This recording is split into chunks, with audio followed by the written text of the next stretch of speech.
I'm near the end with him, bro. Sorry, guys. I know that everyone's going to have a kind of match reaction point to give, but I just want to get everybody's take on Martinelli at the minute. I think that's a really important time. Can I speak about that real quick, Terry? Yeah, let's go to you, Staffy, on that. Go on.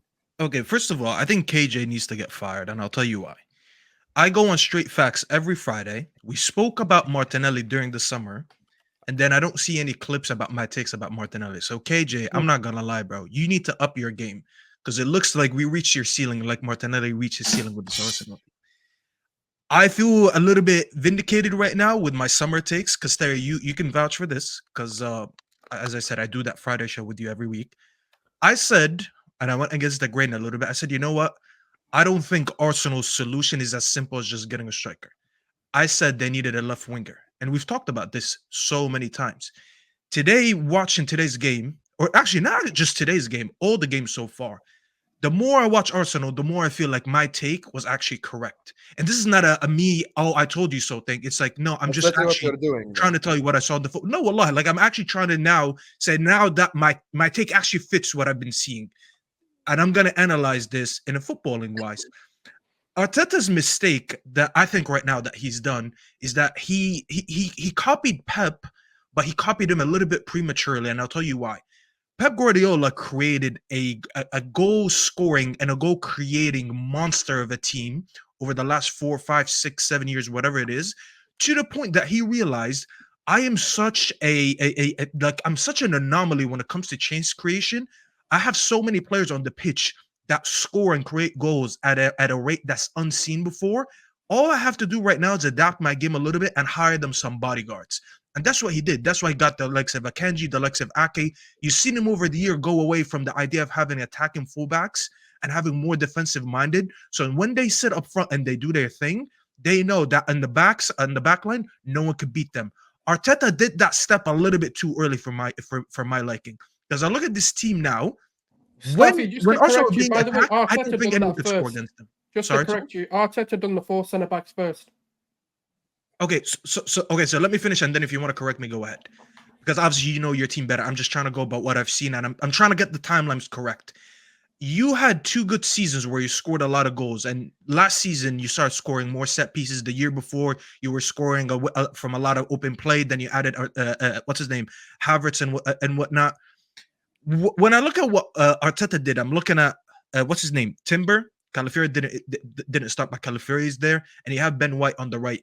I'm looking at monsters when it comes to people attacking you. But when there's no creation going up front, that becomes an issue. Because you're just gonna go there. You're gonna have a lot of 0-0s. You're gonna have a lot of 1-0s. But I don't think you're gonna be scoring at the same rate.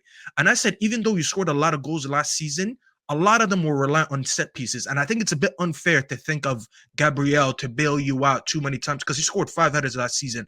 That's very good. But you can't be looking for set pieces just to justify yourself. You get what I'm saying? And I said that you needed to have more of a different goal scoring option just to maintain the same level. And I said, what's his name? Sir Alex used to every 3 years say, I need to just freshen things up. Even if it was working correctly, you needed to freshen it up. I'm looking at the front line, and I don't think Arteta predicted that they're gonna get a little bit stale because I don't like the creation that you have up front. When Havertz is not in the 9, like So said, it's not his fault that he got put in the midfield, but he should have been in the 9 to do what he does. Odegaard not being there obviously is a big miss, so we're not actually gonna act like that's not a miss. But with all that being said, you didn't really up your ceiling. Martinelli should have been 100% replaced. The midfield, Odegaard is not there. Who's going to come in and step in? You guys don't rate the youth. Okay, so who's a substitute? I don't think you have enough chance creation up front where you can just rely on not having fullbacks that help you forward. So this is an issue that I think is going to stay throughout the season because obviously the transfer window is already closed. So what are you going to do right now? What's going to be your solution when your best chance creators, aka Odegaard and Saka as an example, are not on the pitch? You have one of them missing and you're struggling. God forbid Saka gets injured. What are you going to do next? So I don't know, man. Feel free to correct me if I'm wrong. If this is what it's going to be like without Odegaard, bro, it's shit. Because this is the thing.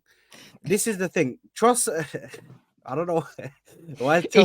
Bro, it was your comedic. It was sorry for me. It was Was the comedic delivery. timing. Bro, It was I'm very good angry, delivery. but I swear. Do you guys You know, remember? Sad, can I the thing get is, I'm gonna go in a second. I just want to say, do you guys all remember God rest his soul, Heavy D? Do you remember Heavy D? yeah. It's timing, son. So do you ever remember when he went, "We're fucked"? Right? It was just the way. It was just the timing. Sometimes it's the timing. Sorry, Hassam, go on, bruv. Sorry. First of all, look, there's positives and negatives to take from this game. In life, there is gray area, Habibis. Not every time black and white. There is gray area. The positive is Arsenal are not losing. So let's just get that in. They're not losing the games. So if this ended 1-0 to Atalanta, that's when everyone should cry. But they didn't lose. Number two, Arsenal are taking their defense personally. They're not fucking around with this defensive stuff. Gabriel was the rock against Spurs. Today, Saliba was the rock. The tackle he had on Lookman towards the end there was an unbelievable tackle. Rolls Royce of a tackle. And third of all, I was one of the people that didn't necessarily highly rate David Raya. I thought he was a good goalkeeper. I mean, Sad worked with me all season last season. He knows my thoughts on Raya. But this season, I've been saying that second spot, just behind Alisson, because I'm not even being biased. We have to give Alisson his respect. But just behind Alisson, I genuinely believe Raya could be that high quality, high caliber goalkeeper. And he's proving it this season. The game, I mean, Spurs didn't really offer anything against him. So I'm not going to say Raya was amazing versus Spurs because Spurs did nothing. But he was amazing versus Brighton. He was amazing versus Villa. And he was amazing today. Those are the 3 games I would point at this season and say he was amazing. And it's not even the penalty save because keepers save penalties all the time. It's actually the follow-up save that's even more impressive, where he got up from saving a penalty. Retugi hits headers it, and he has the reflexes to go all the way and save it. Like that for me was way more impressive than even the penalty save to begin with. And now we have to talk about the negatives. Number one negative, Gabriel Martinelli. This is look, I thought Martinelli had a good game against Spurs. Yes, he didn't score, but he had a good game because he ruined Porro's life, in my opinion. And he just cooked him the whole game. And he even created chances for us, so he did something. Today, Martinelli, yes, because it's against Atalanta, people shouldn't overreact. But the question is always asked. Because I asked this question about my own forwards last season. What happens if Martinelli's through on goal against City and the Etihad this Sunday? What happens if this is a Champions League quarter final against Bayern Munich at the Allianz and you need a goal and Martinelli's looking at Neuer straight in the face and then he skies it? Because Martinelli could be doing this in big pressure, massive, important moments for Arsenal, and he goes and he misses a chance and he costs Arsenal in the long term. And that for me is more dangerous than even a game today. Like that is way more dangerous than anything that could have happened today. This is the first game of 8 Champions League group stage fixtures. Fair enough, whatever, hey-ho. But the performances of Martinelli this season has just not been up to par. And this is one of the seasons that you expect Martinelli to step up his game.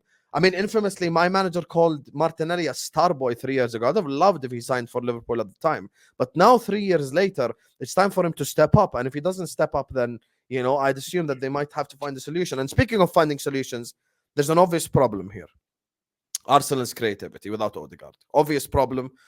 Like my mom, if I made her watch the game today, she'd be like, Arsenal haven't created anything. This is not like anything football expert would. No, anyone would recognize it.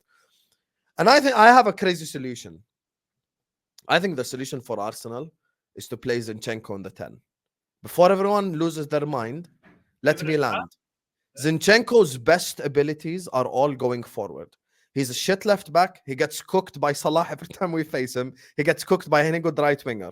But the good thing with Zinchenko is him going forward.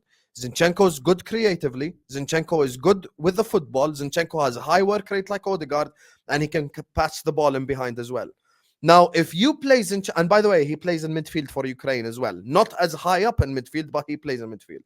Now, if you play Zinchenko, in that 10, and you allow him to make that final pass, it will be a lot better than whatever the hell Arsenal were trying to create today. But they challenge you on that one, Hussam, if you don't mind. Because it makes no sense.